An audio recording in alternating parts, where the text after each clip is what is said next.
Now we have like, oh, we're live. Yay. Okay, we're here.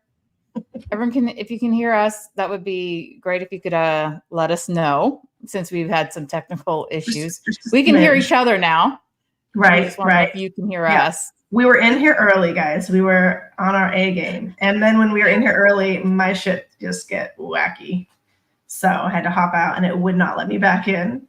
Fun times. Yeah. Fun times.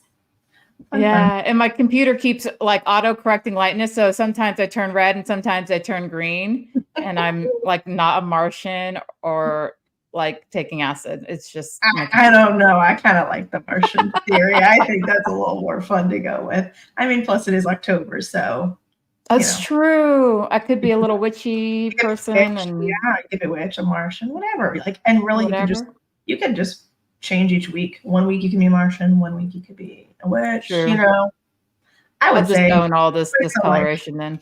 Spice of life, you know, just keep people on their feet, you know. See what they think. Exactly. Okay, so a couple questions real quick for me, because you were not in the Sea Org, right? But were you born into Scientology, or did you just get in really young? No, born in. I told my mom my name in utero. I showed her what my name was. So a very powerful past life. I told just. Is that like a really big thing? Because like I swear I would hear. Oh my god, the amount of times I've been told that like I picked my parents. Oh my, yeah. No, I literally picked this Scientology family to be born into because I was a past life Scientologist, a high-ranking one too.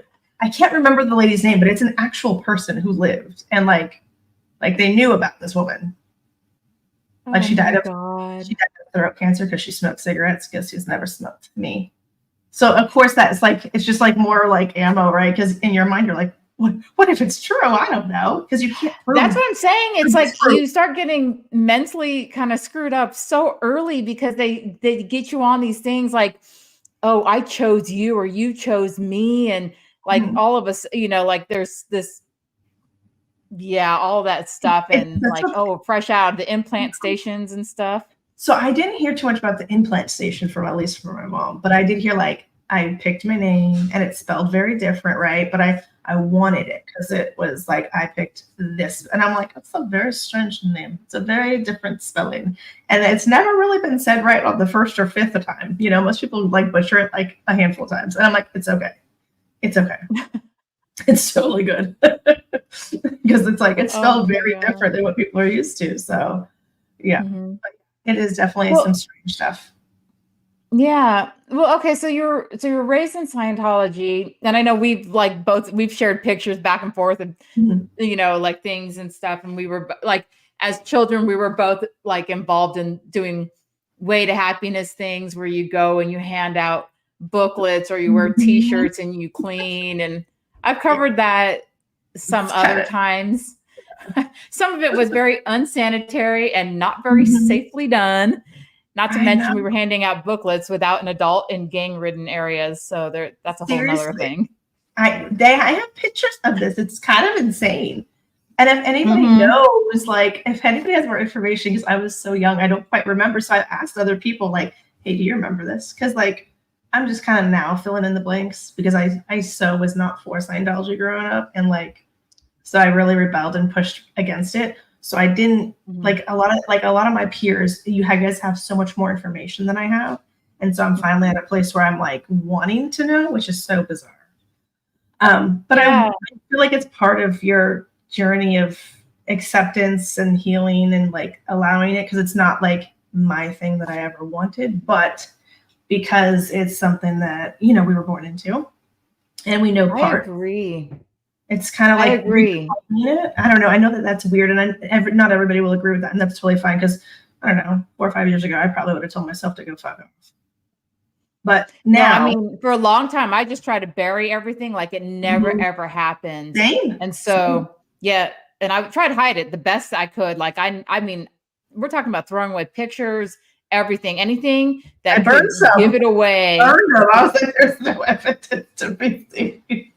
And now I'm kind of sad because I'm like, man, I wish I had those pictures of totally like You know, because I'm like, Yeah. and that's why it's always so hard. It's like, when someone's like going through it, you're like, do you really want to burn that? Do you put it in a box and put it away, or give it to someone to hide from, like to put, so you don't have to see it? Because there might be some point in time when you do want it, but it also is pretty healing to burn that shit at the time. It feels kind of good. Yeah, I think But then you it's want funny it though, later. because I didn't feel the relief of that. Like when I was getting rid of everything, I was still in that mindset. Like I didn't want anyone to accidentally stumble across it, and then I would have to explain that I was a Mhm. Scientologist. Yes. Um, but like it's so weird. So let me ask you this. So what like your transition out of Scientology, was it like something happened, you were like, I'm out, or was there like several things that just kind of like built it up and finally you were like, I'm absolutely done?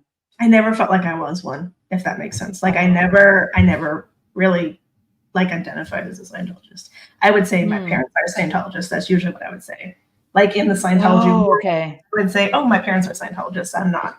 Like, and some people were just like, oh, she's young, it's okay. Yeah. And Okay. some people that I knew were a little more hardcore. I'd be like, oh yeah, my parents are kind of into that, and I'm just, I'm going, I'm in school. I was Mm. mainly You in went to Scientology school though, right? I mainly went to public school, and then for eighth grade, instead of going to eighth grade, I was sent off to Mojave boarding school when it was still in the desert in California. So I went there, and I was there for like 6, 7 months, 7, 8 months. Like wasn't quite a full year, but Hmm. I was there for, instead of going to eighth grade, I went there. And then when that didn't really, like I didn't learn anything there, right? Like I did swing dancing, I was a skateboarder. These were all things I did instead of school at Mojave because I was refusing to do the work because I didn't think clay demos were important. And so I Mm, yeah, right. fought back. And so I don't know that my teachers quite knew what to do, right? Because like on one hand, they want to enforce the hard, strict rules. On another hand, I think they knew I was a flight risk. Oh, because it's Like, boarding school. well, that and like when I first went there, I didn't know it was going. Like I was literally put into the car. Like I didn't know. I thought I was going to eighth grade, so I didn't know at all. So it Why? was like a big surprise, you know. Did your parents think you were like bad or something? Or like why would they why Um, would they not tell you? Probably I was a wild kid. I'm wild now, but probably, but also like there was two kids that were unalived, like in a very brutal Mm. way, and they were like they're my age, but I was held back a grade, so I was a grade younger. So when I was it was this in between the summer, and I think that's what my mom, before she passed, that she like it really scared her that. And of course, with all the Scientology indoctrination, the outside world is so bad, right? And then you have Mm. this that happens in a quiet little neighborhood, a little suburb that's, relatively quiet and quaint. And I think that really scared, at least my mom said that, you know. And so I Mm. ended up in this boarding school that was really bizarre because for me, that was like the most Scientology because, like, I can't escape it. I'm just there, right? There's nowhere to go. So it was a very sobering experience, I guess I would say. It was just like, there's no one coming to get you. There's nowhere to run because, like, a common theme that a lot of kids in these situations think of is like taking their life or running away, right? Because, like, how do you get out of a situation that you have no control over? Mm. But if you ran away, it's in the middle of nowhere. So, like, that was my number one thing. I was like, I can probably hitchhike, but it's like a couple of truckers because it's in the middle of nowhere. It's like Right. I think it's like 20, 30 minutes outside Like of in like, the desert. no, like literally, it's like a dust bowl. Um, so that kind of seemed not as good. So I thought if I dated somebody, because that was one of the rules, you can't date. I thought if I dated somebody, maybe I'll get kicked out. And they never kicked me out. I was like, come on, guys. Not as Come long as they're getting paid to keep you on. there. I know. But that, like, I've heard that people got kicked out before for that. So that's why I was like, ooh, Oh, that would be because interesting. that's like some of the rules. Because you can have TV, no like outside influence, no like the phones are even in a portion of, it's like in someone's office. It's in like the ethics office or in a place that's you don't have access to. So you can't even just like go and call. Like You so can't when I even pick up and call your parents? no, they didn't allow me to. The first, because you're like when I was there, it's 10 days that you would get like 10 days of school doing your play demos and bullshit. And then you'd be off for 4 days. So if you lived local, like in LA area, there would be a bus that would come down, pick you up, and then drive you back up. And then after the 4 days, you'd get driven back, right? So they didn't even allow me to contact my parents for the first 10 days, nor could I go home for the first 10 days.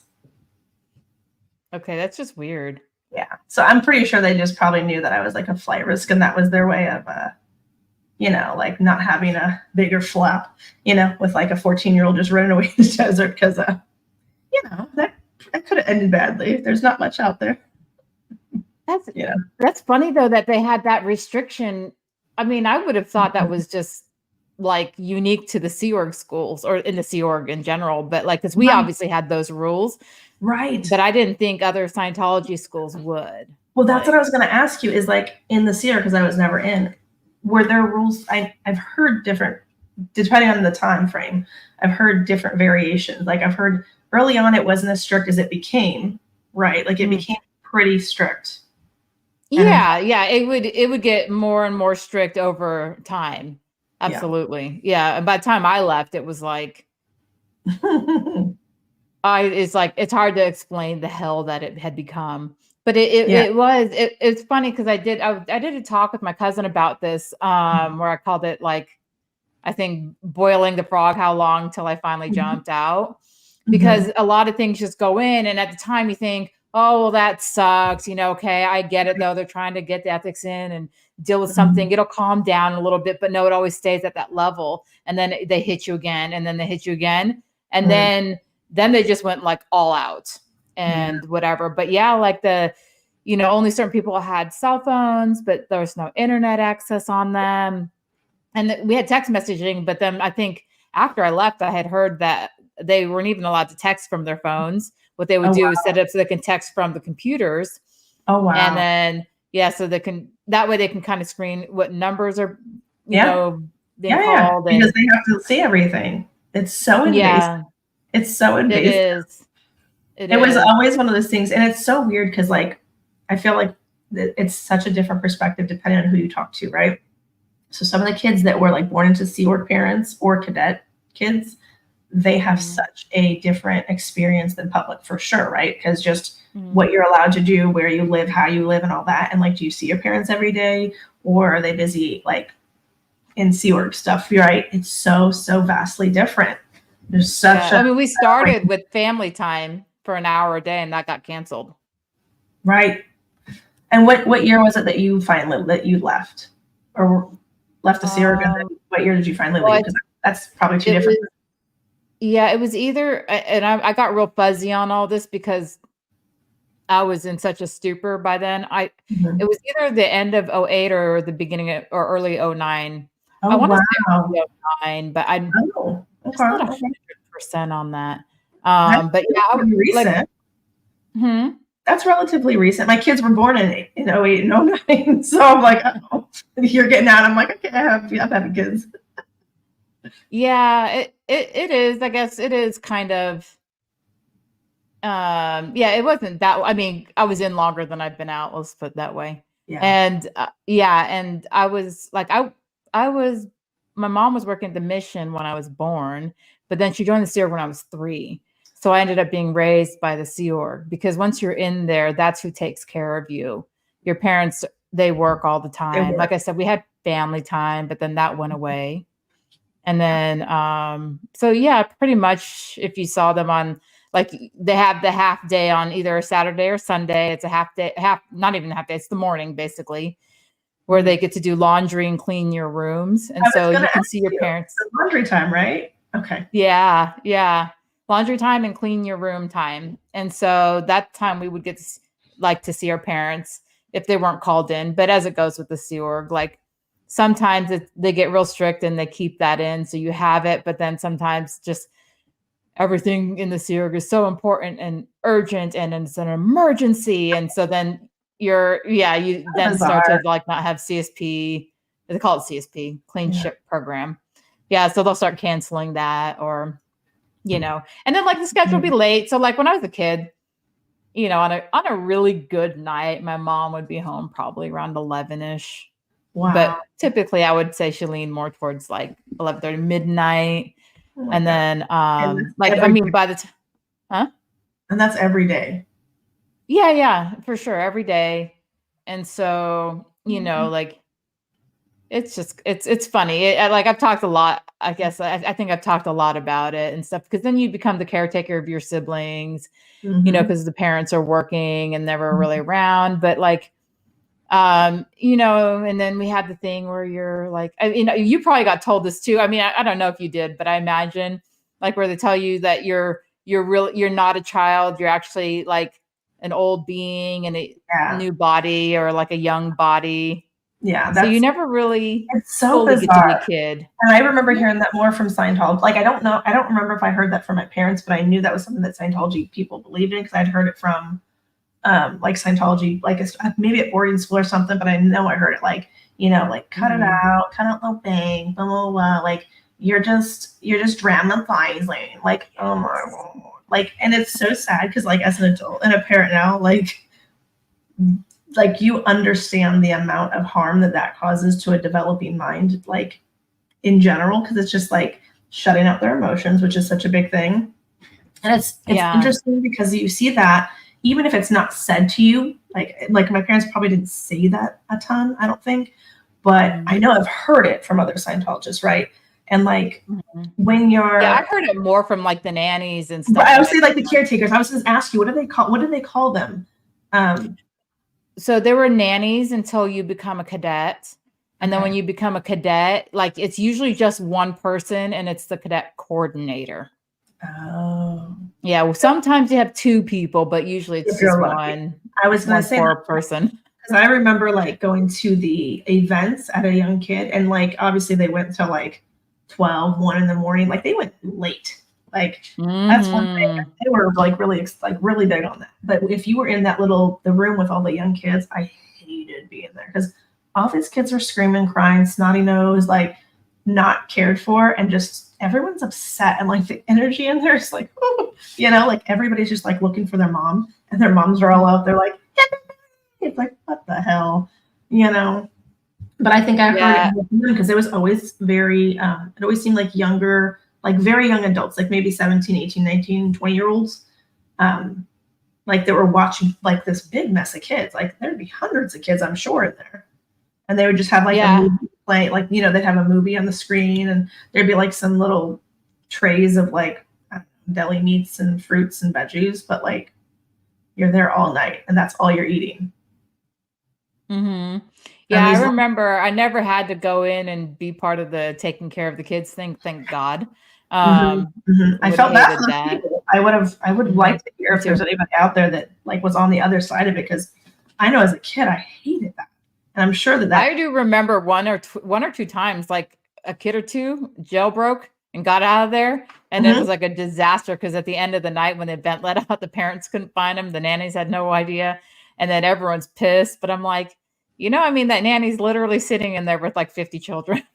Oh, more than that. Like, and how are they supposed to keep track of them? Because in the Shrine Auditorium, it's an auditorium, so like you're in the huge room and there's like the big bathroom, so like there'd be kids in the bathrooms playing or crying or whatever the hell, because there's not enough people to watch these kids, and like some of us would go in the hallways and play sometimes, but like it's very unsafe, because if you get out of the Shrine Auditorium, you're just in LA, just cruising the streets. Like, I know. I mean, and that part of LA is not like it's some great place. No, wasn't there? Isn't there a car dealership that's right across the street? Like I always remember seeing like the Felix the cat, like a big blimp or something. Yes, yeah, it was like it was across, but on like kind of the other end. Yeah, that's what I remember the big Felix the cat. How funny! I always remember, but it's like such a strange thing to say, and so you have to ask the right person. Like, does that really exist? It was like a landmark. So you knew when you were passing it, you knew you were like just the next block was going to be your turn to go in, like where you turned to go into the shrine. So interesting. I remember that big Felix the cat. I would be like, oh, Felix the cat, but then I'd be like, oh god.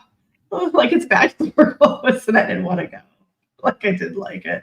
It was just uncomfortable, and like as a kid, you can tell when you're safe and comfortable and when you're not. And Scientology always just felt so unsafe to me, like just so, so it was never my thing. I never believed in it. I never like participated to like that much. I mean, sometimes I had to, right, to get my ears pierced. Even when I was in in the Sea Org, I didn't like going to the events. I hated it. Hated the events. Yeah. So I feel like there's people that loved it because it was kind of like the most, one of the most social times, you know, like you'd see the other people. Cause like how many Scientologists don't ever see each other because they're busy with work life, or if they're like in the Sea Org, they're busy doing whatever they're working on, you know? So it's like you never see people again. So I wonder if that's and they used to be able to dress up nice. Yes, I remember it was such a whole thing. And like they'd wear their pins, like their IAS stuff, like, you know, all their, because you know they made a whole bunch of like stuff with IAS, like there's pins. I found a watch in my mom's stuff. I'm like, what the hell? So I have her old watch. It's like an IAS watch. Yeah, it's so bizarre. Oh my God, who wears that? I don't know. And so weird because I never saw this stuff like when she was alive. But since she's passed, we were going through stuff. And so it's just random little shreds of stuff. And I'm like, oh my, it's probably from like the early 70s. Like when she was in the Sea Org. I don't know, I would guess, because that I don't know. I don't know. On and off, they all like all the fundraising places will make like t-shirts and you say like watches, pens, they kind of the little handout things. Yeah. So different times they have like kind of different things or whatever. Yeah. When you were like, so what age did you like, were you when you just finally moved all the way away? You were like, okay, like Scientology over there. I'm going this way, you go that way. Like let's cut our ties. So I got married at 21, had my daughter at 22 and my son at 23. And when my son was 3 months and my daughter was 15 months, because they're a year and 15 days apart, we moved out of state, out of Florida. So I would say that's probably because I didn't want to raise my kids in Florida. I didn't want to be close to Scientology. My husband's not Scientologist. And I was just like, the school system was not super great. Like I was born in California. So most of my schooling was in California. And I moved when I was 16 from California to Florida. So I didn't like, I liked Florida. My dad's job, Scientology owned job, was they moved. So we had to move because they moved, right? So it was like closer to the Mecca. And don't get me wrong, like Clearwater and all that, it's beautiful. But to me, I felt I hated it because I had just gotten back into school, like regular school in high school after missing all of 8th grade. So I hadn't seen a lot of my friends since 7th grade because, you know, you have summertime and then I didn't go to school 8th grade and then it was summertime again. And I started 9th grade late because I was doing like, after I came back from boarding school, I was randomly like babysitting a kid at Delphi because my mom was teaching there. So I just ended up going to school with her, but not as a student, just like going to school with her. And like being like an extra helper with the teacher. Again, I'm like 14 years old, 14, 15. Because my birthday is May, so it depends on when it was. But like I ended up nannying this little boy who was like 3 months old, who was in a pack and play in Delphi as a teacher. So she was just bringing her infant to school with her. But they were teaching really young kids. Like, I don't know if it was 3 and 4 or 4 and 5, but they were like the young kids, right? So I think they still do that. They're teaching some of the youngest. I say teaching, but you know what I mean. Yeah. Whatever Delphi does. Nursery teaching kind of stuff. And so it was kind of a company your dad. Oh, sorry. Go ahead. And NTC, Nationwide Title Clearing. Oh, okay. I was just wondering if it's one of the ones I knew from being in LA. I feel like there's a lot now. Yeah, there's a lot now. It's interesting, but yeah, he was there for a bit. So yeah, and then I was just taking care of a kid, and then after that, I was like, I'm getting behind in school, guys. Like, I was already held back in 1st grade, so like, I can't afford to like not learn. So I kept asking. And so then I started doing this. They decided that I should do like, what is it called? The scholastics, applied scholastics. So they got me a lady that was applied scholastics person to tutor me, which didn't help, but she was nice. So we just ran errands. Okay. We were at like Trader Joe's and doing her grocery shopping. Okay. Yeah. And she helped me with math, but like, she didn't know what she was doing either. God. She was very sweet. I have nothing bad to say about her as a person. She was actually like, that's why I didn't really complain too much, but I was like, I am not learning anything. So when I started 9th grade, I started it late. Like I didn't start when the year started. I kept like bothering my parents to like, I need to start school. I need to start school. Like, cause I knew I was getting further and further behind. And like, in my head, I'm like, if I don't even graduate high school, my chances of doing anything other than Scientology shit are very slim, right? Because you're either going to work for Scientology or you're going to end up in like the Sea Org. And for me, I was like repulsed by that because I didn't like Scientology at all. And so I had to work really hard at school because I got kicked out of the Sea Org school and I ended up going to a Scientology school for a little bit. Which one did you go to? I know there's so many. Or there were so many. I think you froze. Oh, there you go. It was called Ability Plus. Okay, I've heard of that one. Was that Orange County? You're kind of like going in and out. Oh no. One moment, y'all. I guess while her computer is getting reset. Indigo's inside oops, are you back? No. I think so. Scientology. I was just gonna answer a question while you're still frozen. So you asked if I was born in or a public to start with. To answer your question, my mom was working at a mission when I was born, and then she joined the Sea Org when I was 3. So from the age of 3 on, I was in either raised by the Sea Org or in the Sea Org. Oh, good, you're back. Okay, you got a little. Did you see me? Okay, it was getting choppy for me too. It was choppy for I see you getting choppy, but I can't tell if it's just me. Can you hear me? Okay. Mm-hmm. All right. I can hear you. Yeah, you're freezing on and off. Yeah, I can hear you. It's just your screen is freezing on and off. Oh, for me, I see you freezing and then stopping, and then it's pixelating. There you are. But hopefully it'll catch back up. There you were. Hey, Amber. It's so nice to see you in here. I see Amber in the chat. I'm like looking at the chat now. I try not to look at it so I don't get too distracted. It's hard. It's so hard because it's so distracting. But yeah, so very, are we losing Jenni now? Oh no. And she's the one that has the live going. I guess there's, we do need to clear the tech thetans. There's too many, these fucking DBs, I'm telling you. Just over here, messing up the whole show. Messing up everything. I'm sure she'll come back. Yeah. Well, she's the one that's streaming it, so hopefully she'll come back.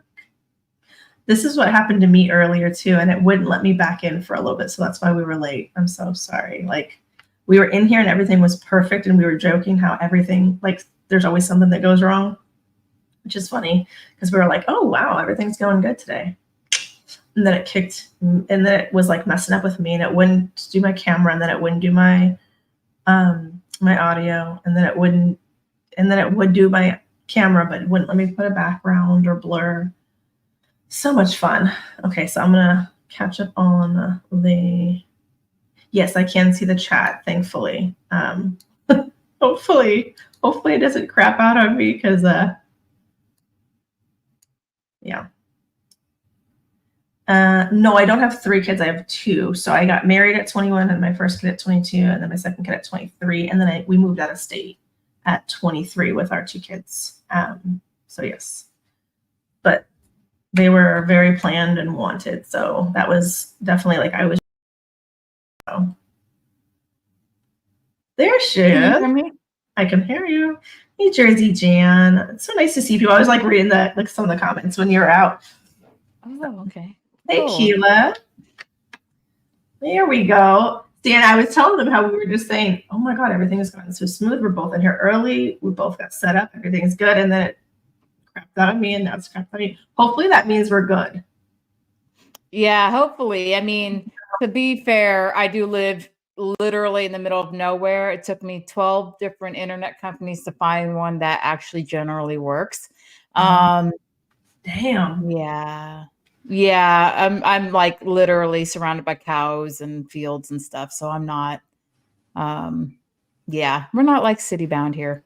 So one of the things that I really wanted to talk about, like, because now I'm scared that we're going to cut out again. She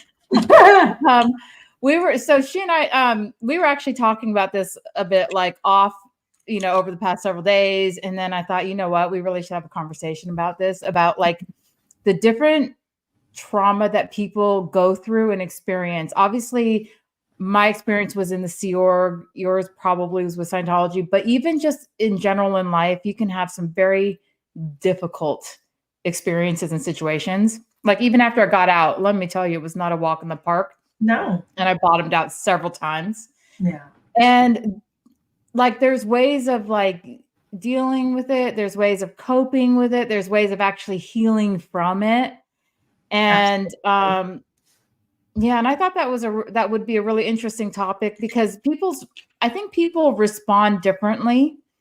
And I think sometimes it can look like somebody is maybe being more problematic or difficult about it when it might be the way they know how to like cope with it, or it's a way that they're kind of getting through something.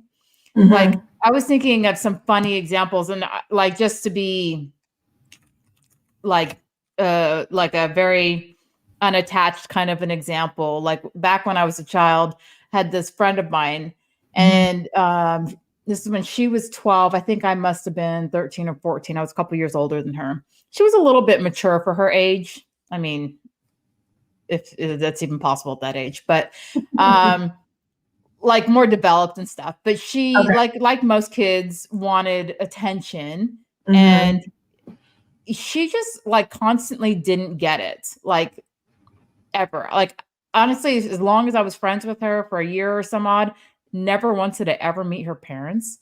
I even went to her apartment several times. Never met a parent of hers. And then just like in group friends, she didn't like, I don't know, like she didn't really seem to have that many close friends, but she was actually quite a good person. But I tell you, it was funny. Like at one point, I remember she told this kind of a funny, goofy lie that kind of exaggerated the situation. And it like instantly people were like, oh, really? Well, what happened? What do you mean? So she started getting this attention. Then I noticed that she noticed it. And so from that moment on, she would tend to always exaggerate things to get the attention from that. Yeah, because it worked.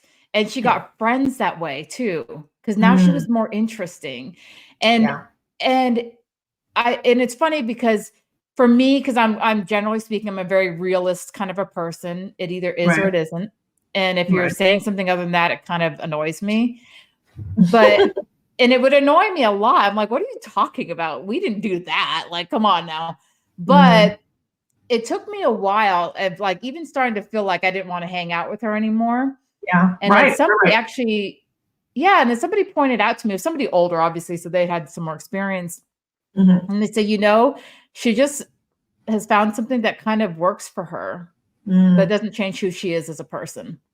Interesting. And, and I was like, well, that's kind of a weird way to look at it. Right. And because you're like, it's just being honest, or she's embellishing, or she's lying. Yeah. But it made me think about it a lot. And I remember it actually fixed it. So I didn't like, I did want to still remain like her, like friends with her. Right. And I just realized that a lot of times that's what she was doing. And I would never, because I didn't really know how to fix that problem per se, but if I thought she was going too far, I would tell her. But just generally, making her life a little more exciting or sensationalizing an experience. I was going to say the sensationalization of things, and that's I think it was her way of dealing with this rejection, and rejection is hard for a kid. It is, especially a kid, especially if you're getting it from everybody, right? Like your parents, and that's a big thing for kids. Like if you're not getting the time, the attention, the love, the nurturing, all like if your basic needs, and this is kind of what I say all the time, like if your basic needs are not being met, like then your foundation is not gonna, be good, because you're gonna constantly be looking for this in other areas, right? Because you didn't get that. So now you're seeking that out as a young adult or an adult or however the age they are. And sometimes it's hard because you can understand that, like, oh, we came from similar backgrounds, or I understand their background was really tough.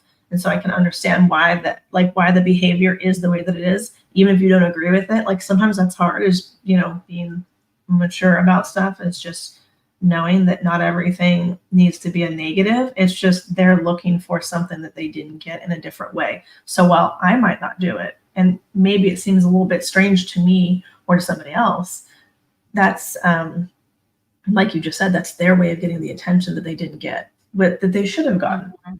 And it's hard because Yeah. sometimes people that are like that, like I said this a while back to a friend, like just personally talking, it's like, it's hard to be around this person because they need so much attention and they need someone to just like candy coat everything and to be like, just to pump them up all the time, which I like to do to my friends in general. But I also am very honest and realistic. Like if you're fucking up, I'm like, hey, what the fuck is going on?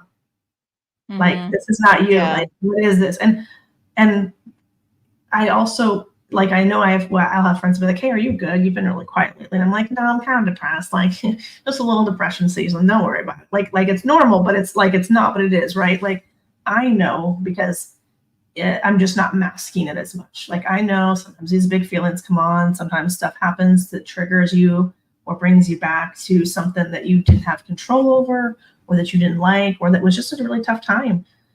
And it's sometimes you just need to like take that time to be quiet and by yourself and to process that. And that's been really important for me personally, just like knowing when to step back, because it's not for me to fix everybody else. It's just for me to fix me.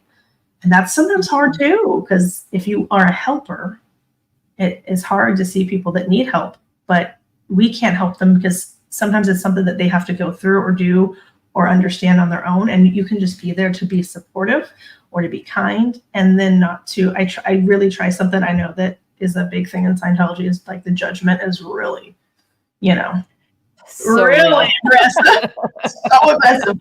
And it's funny because like I always say this, like when I was a young kid, we lived in inner LA, like not like a nice part of town, right?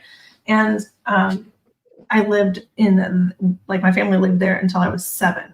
So my core memories are there. And that's why I repeated first grade, is because the school I went to, it was this like all Spanish school. It was just me and my sibling that were the only two that were not Spanish. So we were the only two that didn't speak Spanish fluently.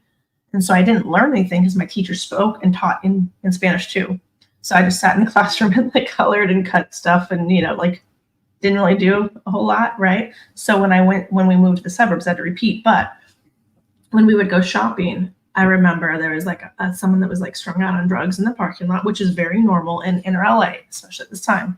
Yeah. And my mom was like, what a DB, what a degraded being. And I remember her saying that like as a young kid. And so when I was a teenager, I remember telling her that. I was like, you're a fucking asshole. Do you remember that? Do you remember being that much of an asshole? And she was so shocked that she said that, because that's not her normal behavior. But it's funny that the further away from Scientology she got, like not doing it all the time, not living right there, not living with other Scientologists and all that, the less likely she was to say that. And she even was like, wow. So like the name of my channel even being Degraded Daughter is a pun, because it's like they think I'm degraded, but like people like that get out usually end up doing a lot of good because that it's in their heart to do in general.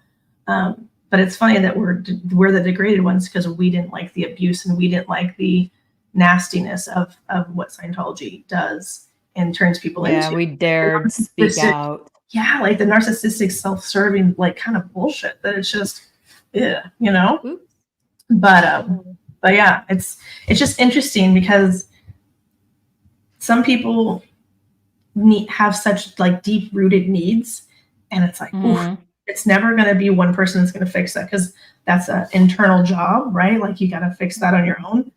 And it's nice when you have people around. Like, or with the help of a professional, right, right. But they have to want that, right? They have to initially like seek out that help, because like it's not going to come from people just being like people just looking past it, like, right? Because then you're going to have people that are going to like feel all sorts of ways about that behavior. Because like if you've dealt with that or you never dealt with it, it's going to seem different to you or odd, and it's going to be like, well, it can be off-putting for some people. And like if you ever watch young kids play and you see the differences of when they mature and where they're matured in, like different kids mature at different ages and different stages, but it's always interesting because you see them and kids don't give a shit, man. They just call it like it is. And they can be brutal, not even that they're trying to be mean, but they can see something and they'll be like, why do you do X, Y, Z? And the other kid's like, oh, everyone knows that, you know, because like to one person it's normal, to another person it's totally not. So it's yeah, everyone's on their own journey of healing and their own space. And it's not linear. It's not like, oh, I made it to the finish line. I'm done. I'm clocking off now. We're good. That's not how it is.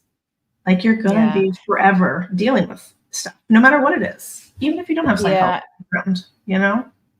Yeah. And I think also because people have different personalities, I think a personality too will also make them react in ways maybe that are different. Like for me, like there's certain things in my past that honestly to this day I really struggle with. I have never really maybe dove in and dealt with it. I tend to squash it, but when it does surface, it kind of puts me into this dark slump.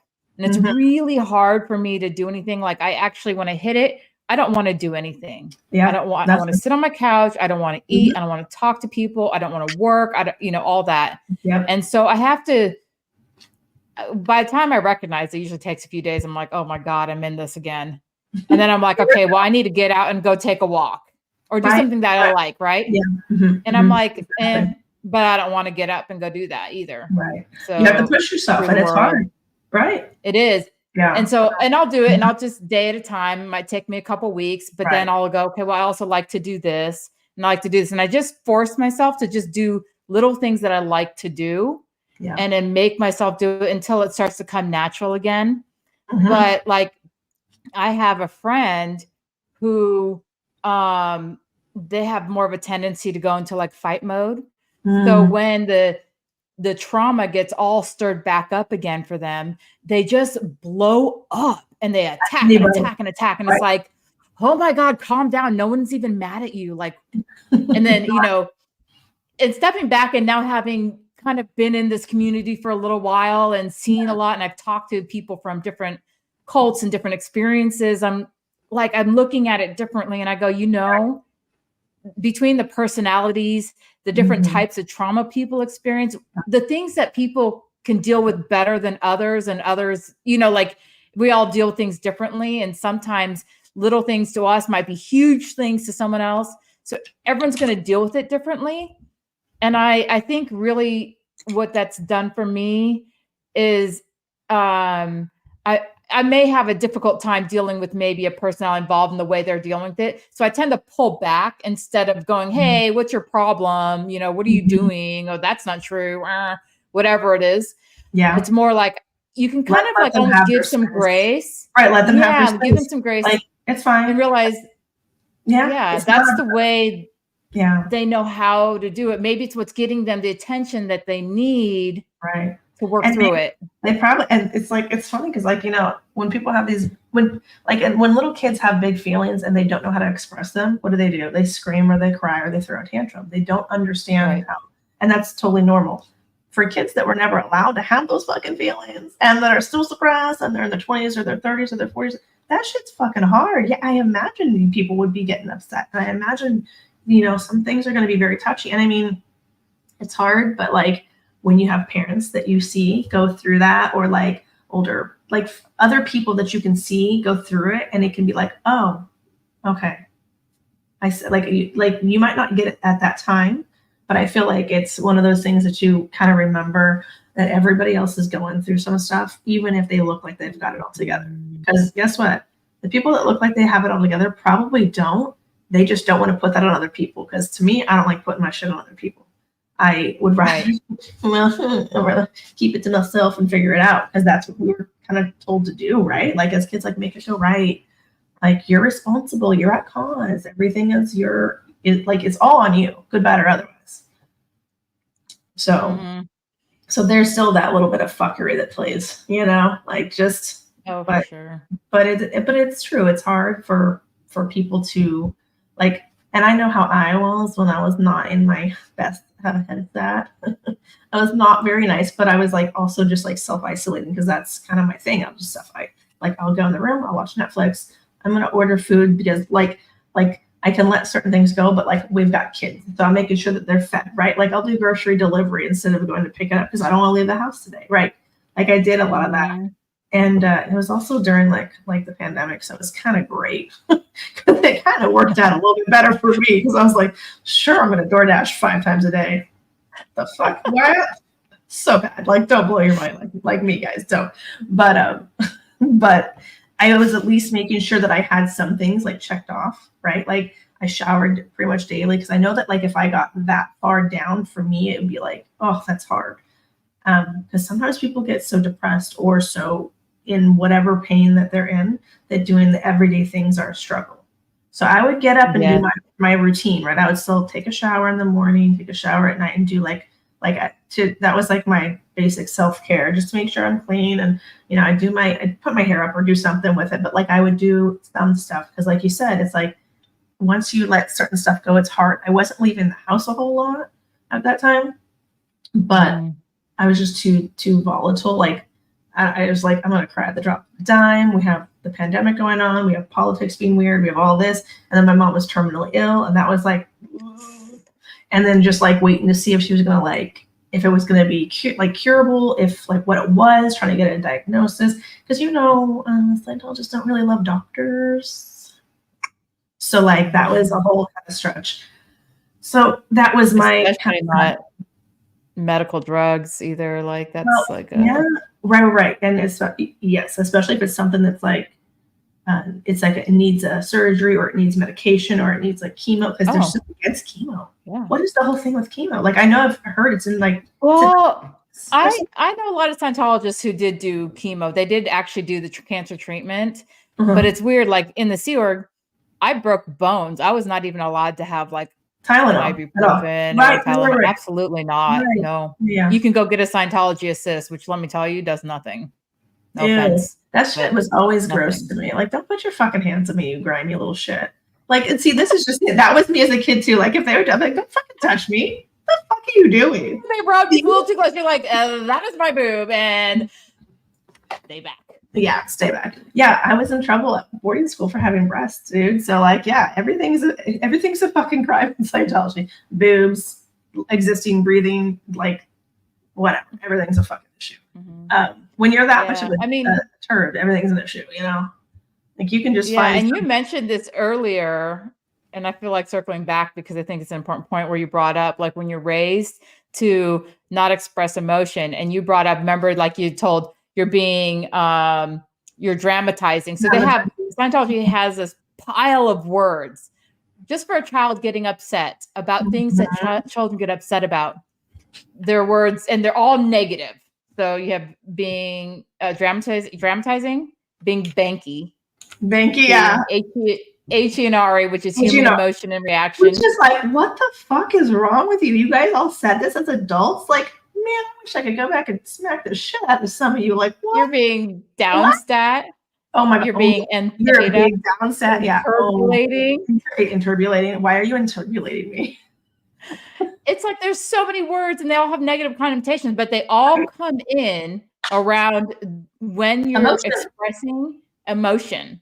And so, yeah, if you don't want to get hit for that, eventually you learn to just stop it.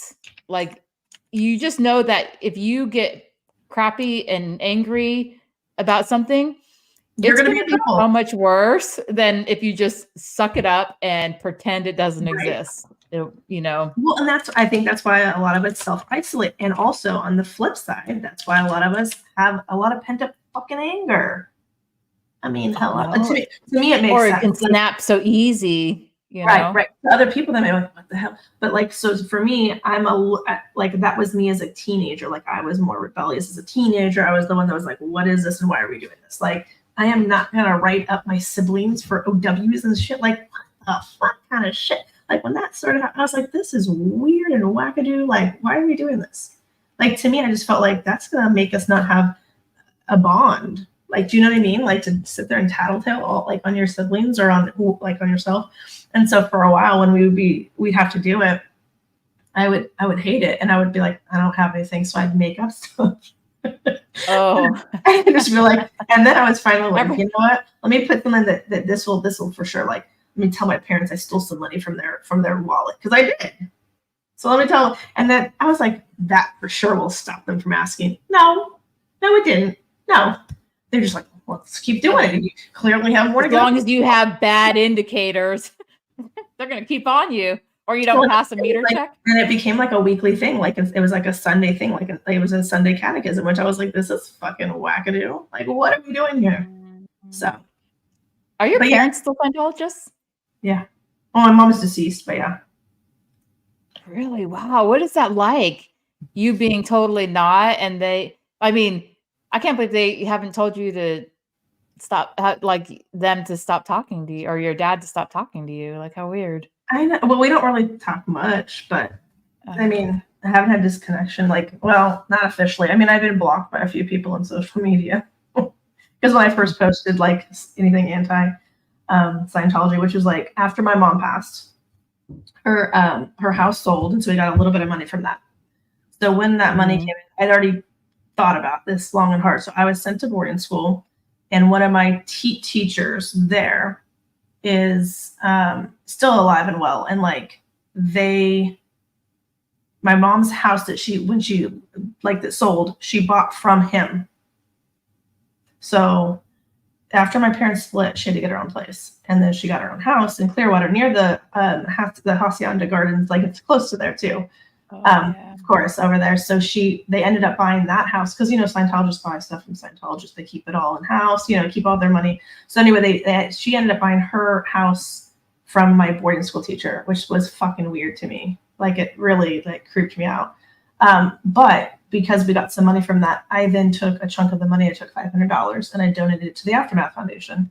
And because I wanted to make something, I wanted to do something with that weird fucking circle of I went to boarding school, and that was a really pivotal time in my life to just be thrown out there to the wolves, in Scientology world.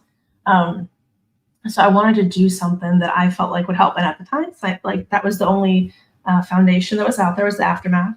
So I donated $500, and Aaron was it was the person who emailed me to said, "Thank you for your donation. It will definitely be put to good use." And so I shared that email publicly on my social media.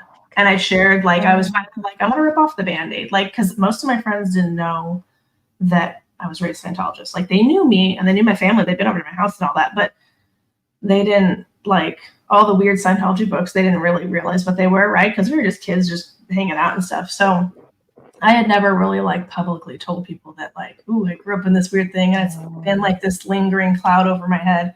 And so that was my ripping off the Band-Aid, was I posted the email and that I donated, and that I was so happy to have donated. And, So then you had people start to unfriend you or whatever. Well, it wasn't a lot then. It took a while. I will say, I was even on on YouTube doing stuff, and there was a few people that I was surprised were still. And then a year after, then they suddenly fell off, and I was like, oh, okay. But it was surprising to me that some people stayed on. But I also called out disconnection in my post, because I was just so y'all know, if you see this happen in real time, I'm gonna call it out. Because in my head, I just thought it was automatically going to happen. So, Yeah. Well, I mean, the disconnection thing they always say is they say that it's kind of a personal choice, but the truth is they have policy on it, and that is a fact, 100%. And it's true. Yes, they make the decision, but their choices are so slim. It's either they disconnect from you or they disconnect from everybody else. And if they don't disconnect, everyone else would disconnect from them. So it becomes this Sophie's choice almost. Yeah, it's a public shunning. No matter which way you do it, you're either shunning whoever you have to disconnect from, or everybody else is going to disconnect from you because you're not going to disconnect. Right. Classic example. There's someone who I've been very good friends with since I was 15 years old. And that's a lot of years because I'm very old. But I told her, I was honest. And I said, I'm going to go talk to somebody about the stuff that happened to me as a child in the Sea Org. It's time that it's known. I'm sick of the fact that it keeps going on and on. The whole Danny Masterson thing really just that was made me so angry, because I was how is this still happening? This is the stuff that happened when I was a child, and now it's still going on.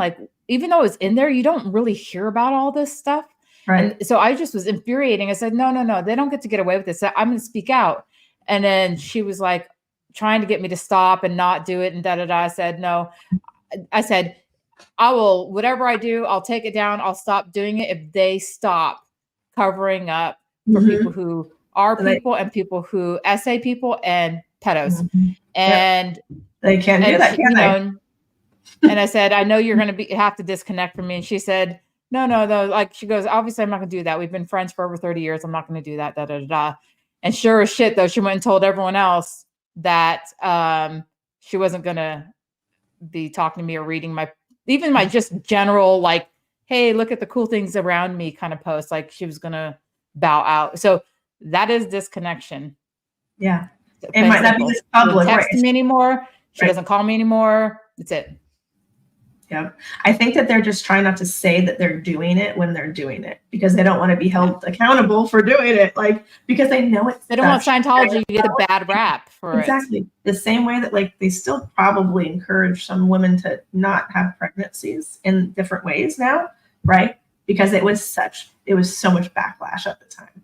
Because then you had all these other religious groups that thought that was disgusting for religious reasons, right? Which, whatever, pro-choice, but like, it's weird. It's not okay when an entity or a group or a church tells a woman what to do. Like, that's not appropriate, you know? Yeah, like, or sits there and like keeps them in a room and convinces them that they're destroying the world if they don't get rid of it. It's like, isn't that insane? That's not pro-choice, because that wasn't a choice. Right. You're intimidating somebody. And also just holding them in a room. Come on, man. Come on. You know what that is. You're putting pressure. Yeah.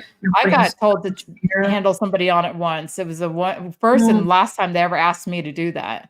Because I went in, I was like, oh, I don't want to do that. So I went in there and I was like, so what do you want to do? She goes, oh, I want to keep the baby. I said, well, all right then.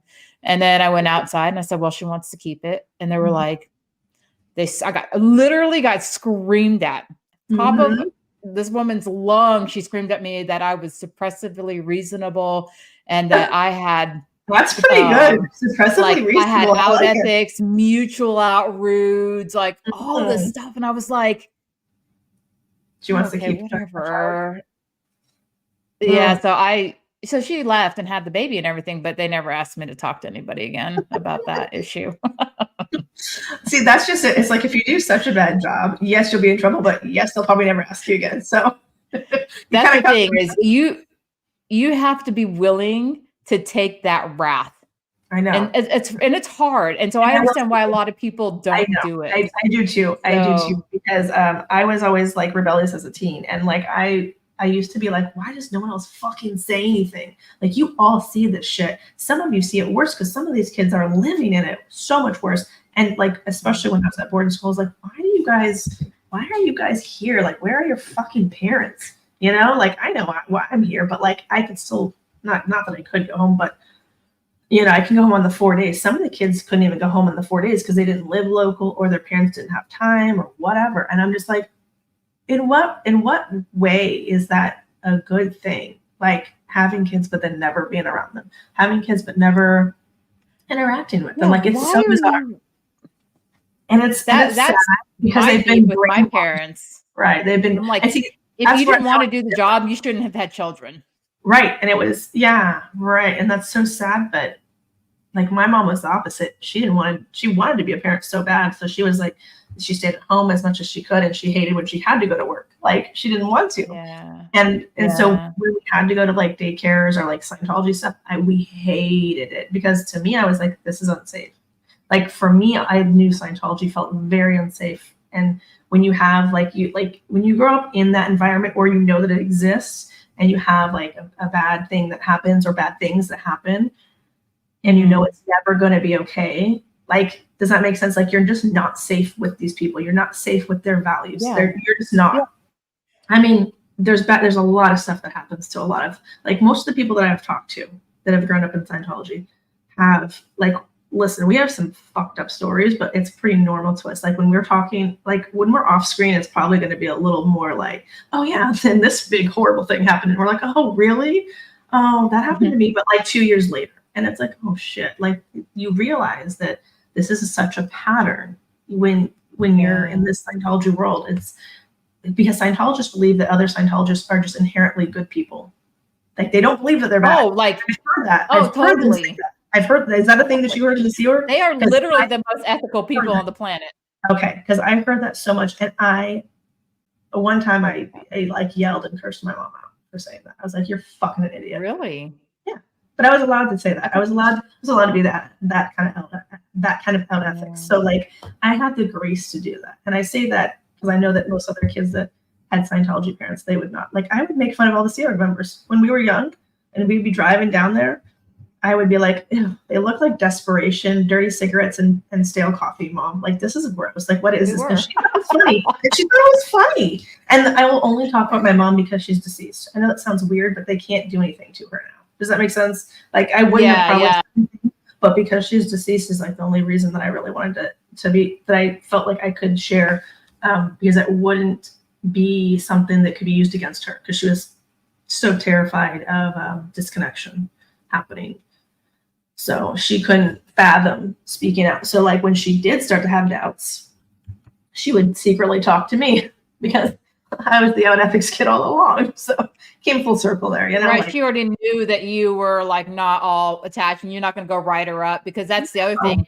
The snitching culture is like intense. And she would always say that. She goes, "It's fucking snitching culture." And I'm like, yeah, snitches get bitches. Like, don't go bitching on people, and don't go saying stupid shit. Like, to me, I always thought that was weird. I'm like, and how does that prove that doesn't make strong relationships? It breaks them. And that's just not healthy. In my opinion, it's not healthy, you know? And I'm like, if you can't somebody, then, and this is so sad, but this is like the kind of things that, like, you know, you see them recruiting at colleges. My mom was recruited from college. She never finished college because she was recruited.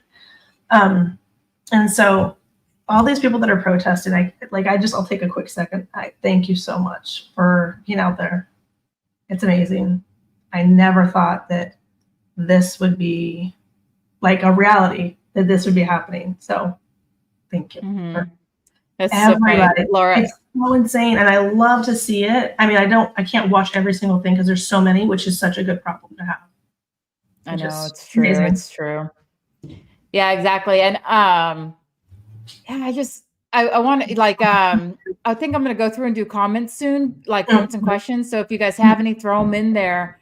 Right. But like I really did want to like I'm going to do like several of these where we're going to talk about different types of trauma, different types of healing, and really look at the other end of it, or like what it take to kind of go through it, because I feel like it will be very relatable to everyone, because if you have it, you don't have to have been in a cult. You could have been in another situation that had the same effect. And sometimes it helps to hear what other people did or went through, to know that you're not on your own really, and that what you're feeling or going through isn't weird or unusual. Right. It's just it's just a sign to keep going. Yeah. And then maybe get some ideas from what people did. I do that. Like everyone I talk to, or even other podcasts I listen to, sometimes they just bring things up and I'm like, oh my God, that's a good idea. Why didn't I think of that before? Yeah. You know? Yeah. And I think there's so many great ways to, there's a lot of, I think trauma and stuff like that, it's very hard. And obviously different things are harder than others for different people. Right. It's different because it's different people in different places. Right. Exactly. Because we all have our own unique issues and personalities and how we dealt with it when it happened and how we've dealt with it now. And if we've dealt with it, because it's like in different aspects, different people have there's so many different aspects to healing too. Like healing yourself is different than healing in a group setting or in a family setting or in a friendship setting. Like you said, if your friend didn't disconnect from you, would it be okay for you to still talk to her secretly? Because on one hand, you still get the friendship, but on another hand, it's it's secret and down low, and that could still make someone feel weird about it, Because you can be well, I spoke up and I did this, so why can't you?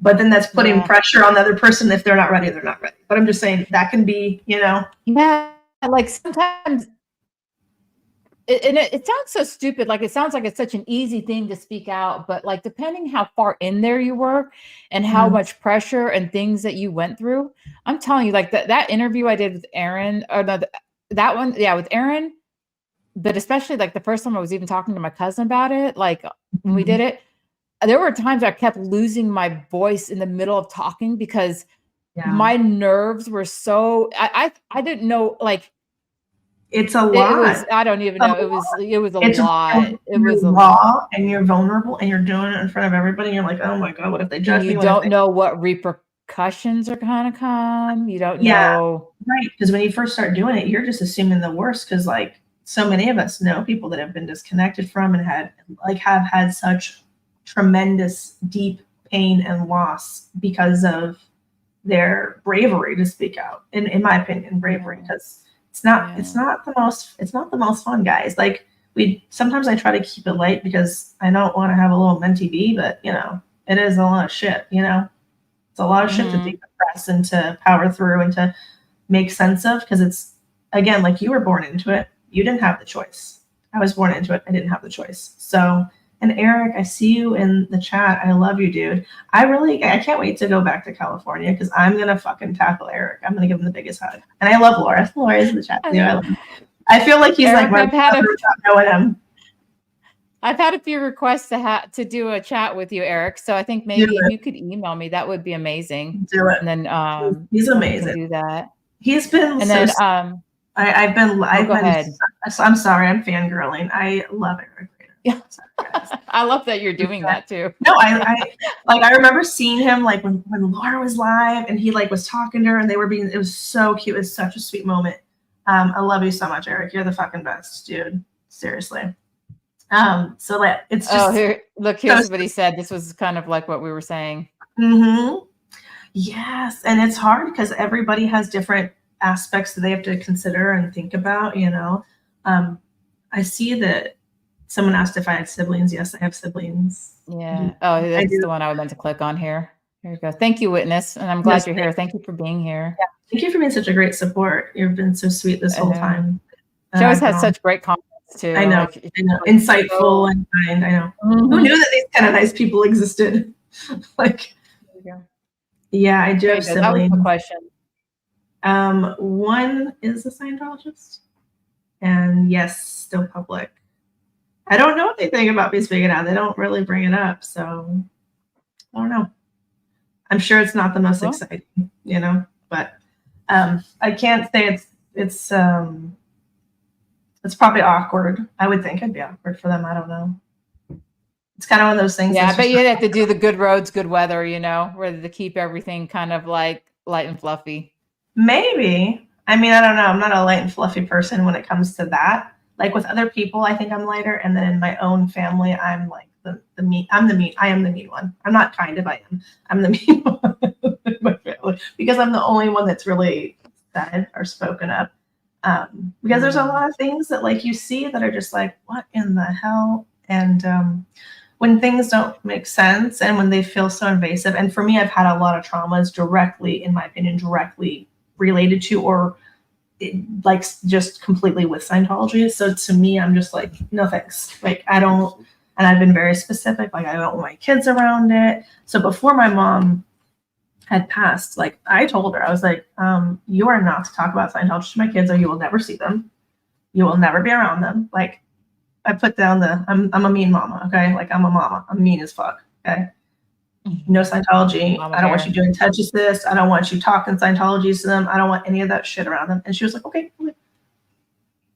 So like to her, it wasn't like, it was I don't know. It would just, I knew that with her, she at least respected it enough to not try. Cause I was like, if I see this shit, like, so it was always like very well known. Like, I don't want them around. I don't want them to be exposed to that. I feel like it's one of those things that once you're exposed to it, it's complicated.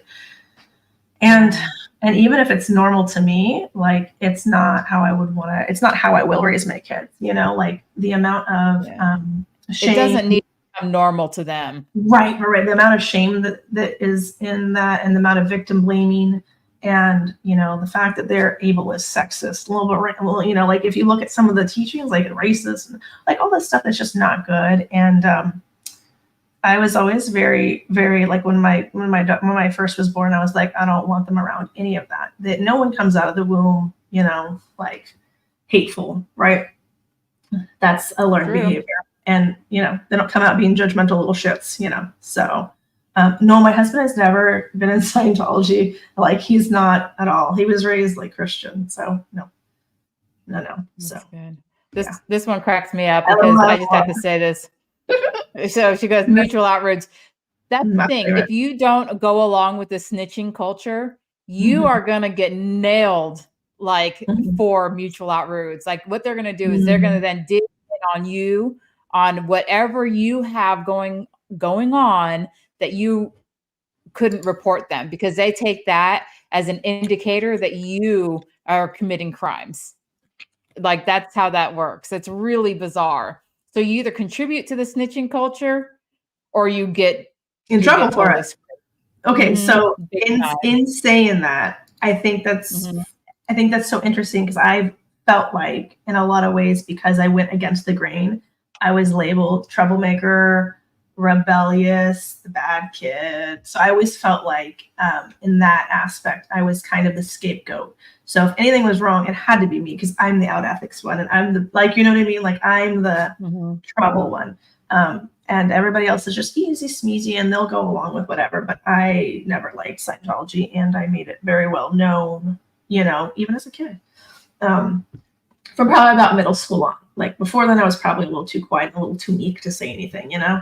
Just like, because I mean, you're still young and developing, and it's weird to know that you think they're like, these are good people, but also like what they're doing is not good in my opinion, you know?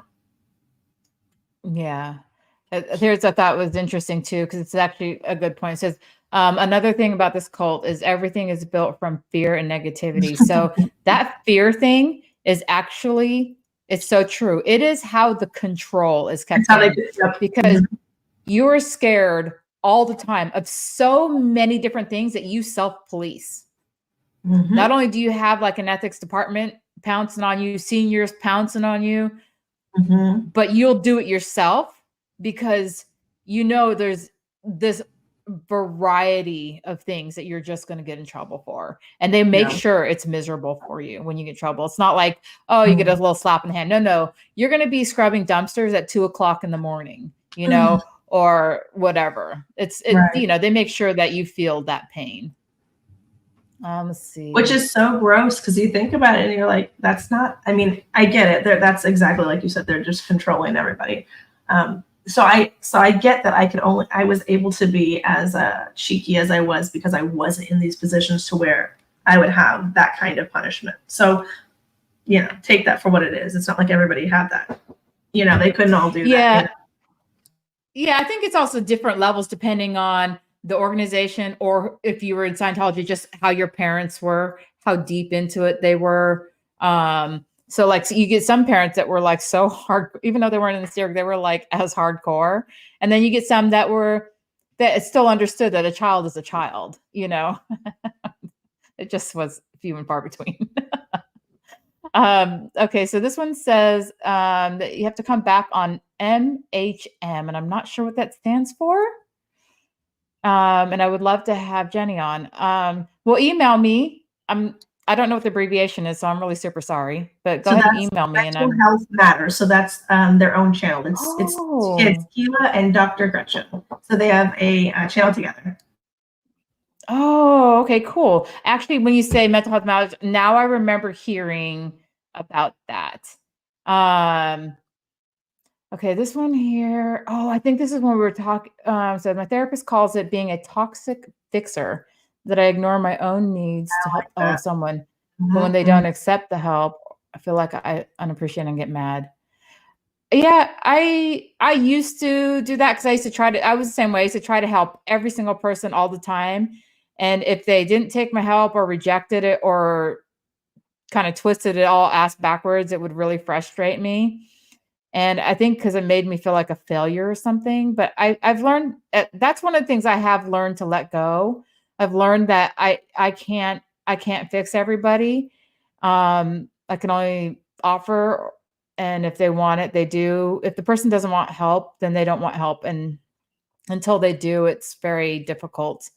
And so that actually is a big thing for me, because coming out of Scientology, that's how I felt. I felt like I was an evil person if I wasn't helping to fix every other problem around me. And it drove me insane. And I'm in this world, and I just, it was a lot for me to learn that I can't fix everything. I can't control everything. Not everyone wants help. And, and it wasn't my failure. And so that took me actually years. I'm not going to lie. It took me years to realize that was not my failure. I actually thought it was mine. So I hear you where you're coming from. Let's see. And I think there was another one at the end. I don't remember. I'm not great with this whole chat thing, so I'm super sorry, people. I think I passed it again. Oh, comments. Amber. Let's see. Oopsie. Oops. I'm pretty sure my mom thinks my son is PTS to me, and that's why I broke it. That's the other thing. Life happens.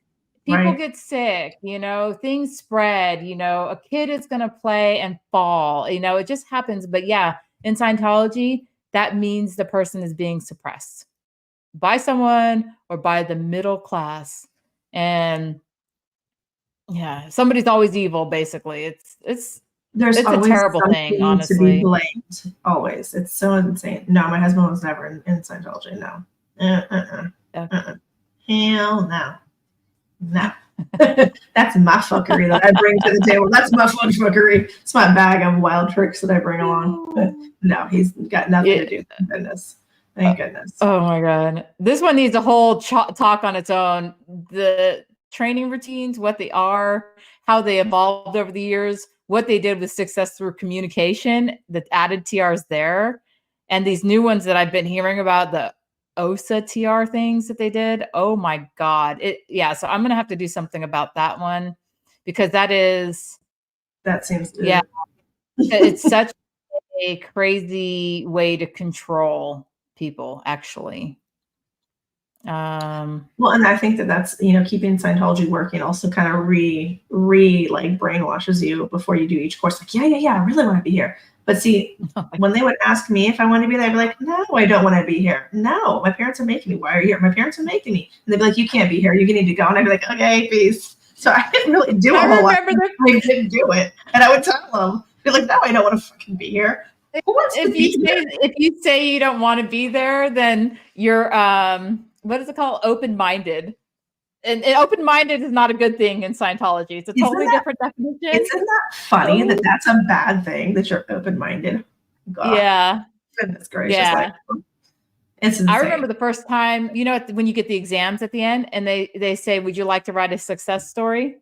And one time I was like, no, like not in a bad way. I just didn't want to write one. It didn't. You're like, I'm good. I don't didn't feel it. Did they get? Oh my God. They are like, you need to redo it because you didn't get anything. You didn't get a good win out of it. You go back, you get spot checked. They try to see what you don't understand. A word that you didn't understand. You must have had, an MU. An MU. Like, no, I just didn't want to write a success story. I love when we do this course twice. And I'd be like, how about the fuck you? And they'd be like, what? Here's your MU. Feel my finger. Oh God, those assists. Ugh. Okay. He says, I did upper indoctrination TRs around 12. It was strange. I'm screaming actually. Yeah. I remember the first time I saw that in a course room. I'm like, what are they doing? See, that's the kind of wild people, this is what it looks like.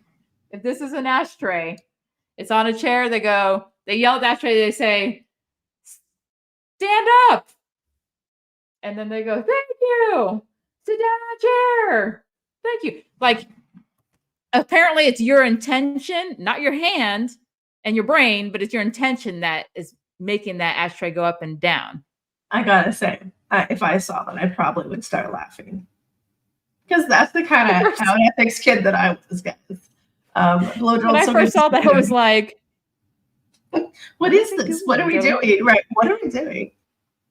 They're Is like, they're this, am putting I the in the right intention. I'm like, Mhm. in the ashtray? And I remember they're like, you need to do it. And I'm like, well, like, am I yelling at it or am I like inside the thing? Like, I mean, I was asking all those dumb questions. Like, as a child, you're pretty innocent. So you just in literal, so I think they just didn't know what to do with me either.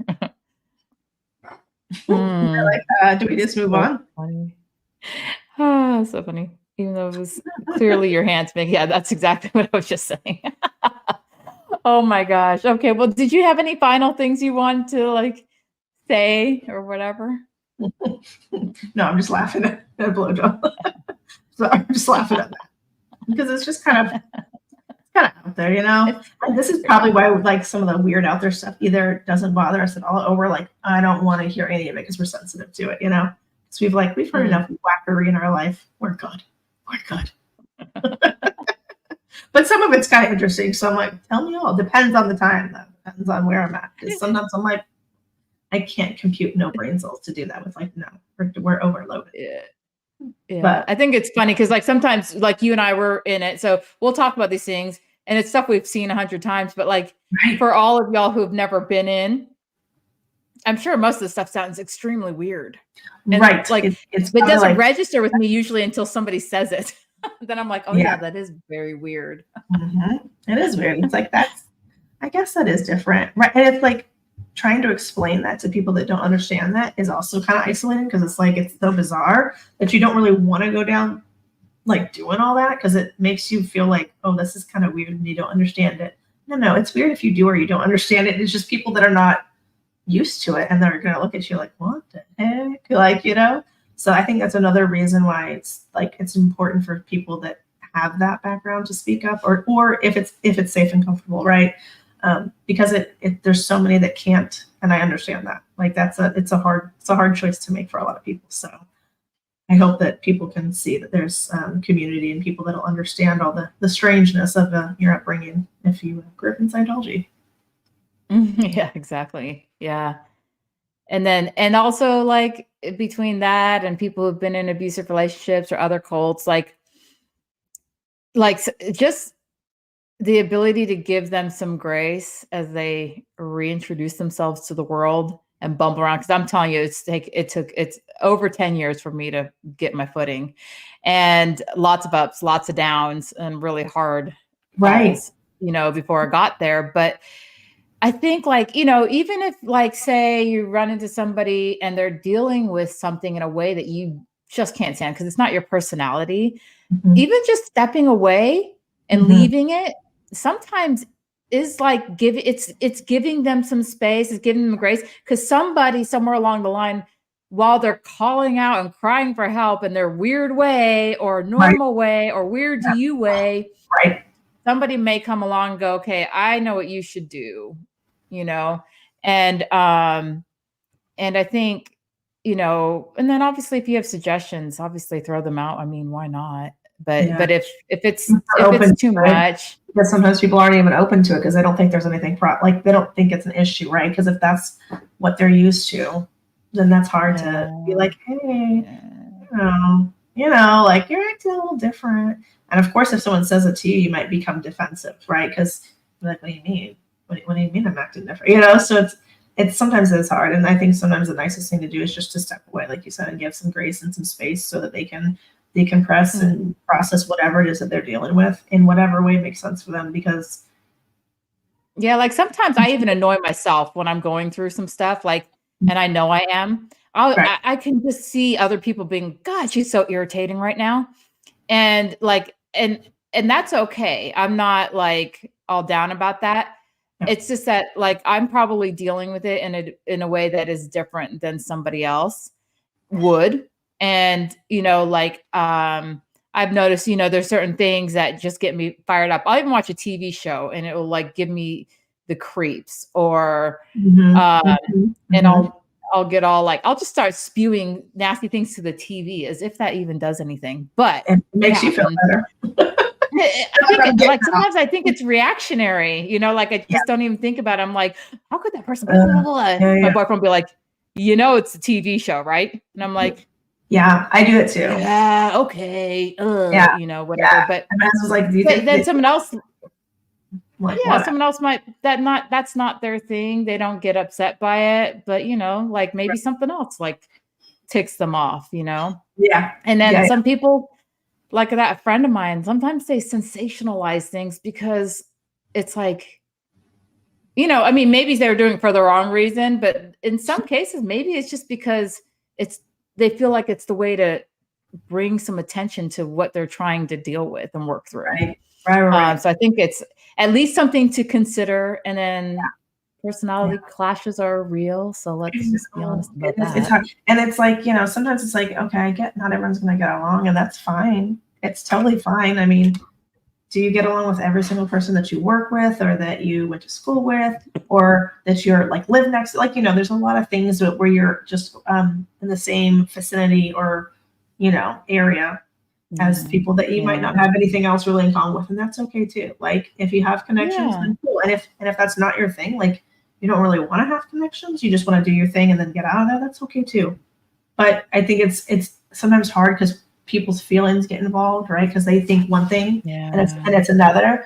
Mhm. So that can get tricky. And so it's like, I was just to like ask people because like for me, I would prefer to have like I don't care if I go online to do stuff. I'm so happy talking to people like in private and just like I'll send you stupid pictures and be like, do you know these people like I did to you I'm like, who are these people? I don't know who the fuck they are. I don't know, but I'm like so curious because I'm like, where are they? Because like maybe they want to see them. So I don't know. It's Yeah. just there's so many different threads. I did take one of the ones you gave me and I forwarded it.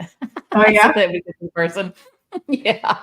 okay, that's Because I, you're right, maybe they do wanna see it and maybe it'll just and I bring back never a memory know. or So something. for Yeah. me, like I was so against it then, and other people were probably more in it because they grew up. Like I said, like you guys didn't have a choice, right? So Yeah. I don't know. Maybe it would be nice to see. I don't know. For some people, I know that seeing pictures is like bad memories too. So I don't know. Yeah. So I just wanna say that this is literally why we love Amber, because she's just so great about this kind She's of so stuff. sweet. Yeah, and that's And someone I talked then to offline too, and I love her. She's so sweet, mhm.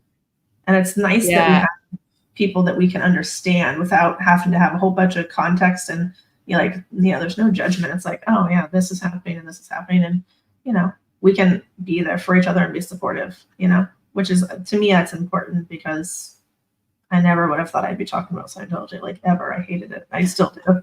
Like, I no. thought I was gonna keep burying it as, deeper, Me deeper, too. deeper. Yeah. Well, I never seen I run think it's around like not I that. think Yeah. it's not healthy though, honestly. I think, exactly. You get to a point where you're like, I guess I can't keep just like burying this. Like, and I mean, maybe some people can just go deal with it with like a therapist or like a psychologist, psychiatrist, something like that, like privately, and then be good. But I don't know. There's something about, to me, I was just like, there's just something about, I don't know, being vocal about it and sharing that because it sucks, but it's also like I think of people that I thought were like so brave to do this, like all the things that helped me, right? Like and seeing Mhm. people on whether it's YouTube or like when Leah's show came out, like how amazing that was and how groundbreaking that was. Like my mom traveled It to come really was. out of state to sneak and watch that because she was too scared to watch it at her house. So like you know yeah, that's a That's good point. actually kind That's of a good point, cool. Bella. That's a good point. You know, I did want to just say something on that thing about Leah. Like, whether you like her or not, like generally speaking, as a celebrity, she was never my cup of tea or whatever. But I have to say, like, I wasn't into her shows or anything. That just wasn't my thing. But that series was so impactful and Yeah. it was so widespread. It reached so much more than anyone on Right. like YouTube or other social Yeah. media or other platforms. That was the Mhm. first one that just went Yeah. like It's speaking to a lot of household. people. Right. And it was very Yeah, and valuable. It was so valuable for huge, so many people. huge changing that there was a massive shift after that. Yeah. Like Yeah. you have to give credit for Yeah. Oh yeah. sure. I'm always thankful that show and series existed and it's so good, because it is. It's amazing. Mhm. Let's see. Oopsie. And I think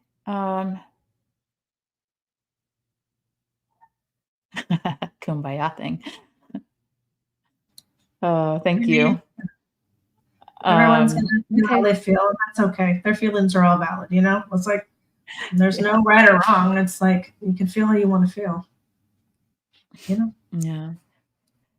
Okay, well, I have to wrap it up, but thank you so much for doing this chat. I really absolutely. This is fun. I really wanted to touch on healing, and I mean, we bounced back and forth, which was perfect though, because it gives some context to the issue of healing and stuff like that. So for sure. My email it's on my description on this page, but Cults Atheist Family at gmail.com.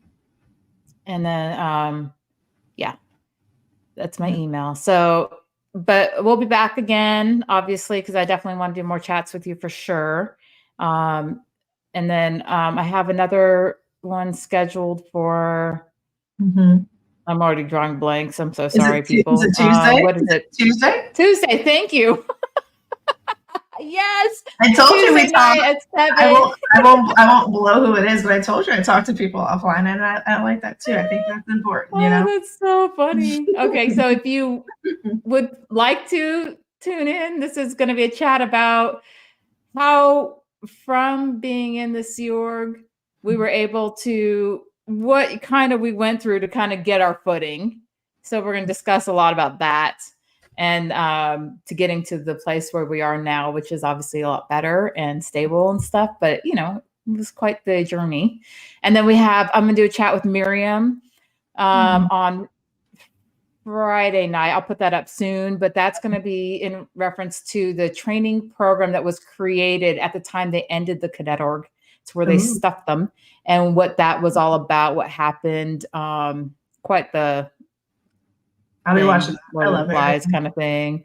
Yeah. I've heard sisters. She's amazing, and she's so insightful. And so smart. She is so insightful. Yeah, she's got so much the way she lays things out in timelines and details is awesome. It's so easy to follow, understand, and you get such a good grasp of what was happening.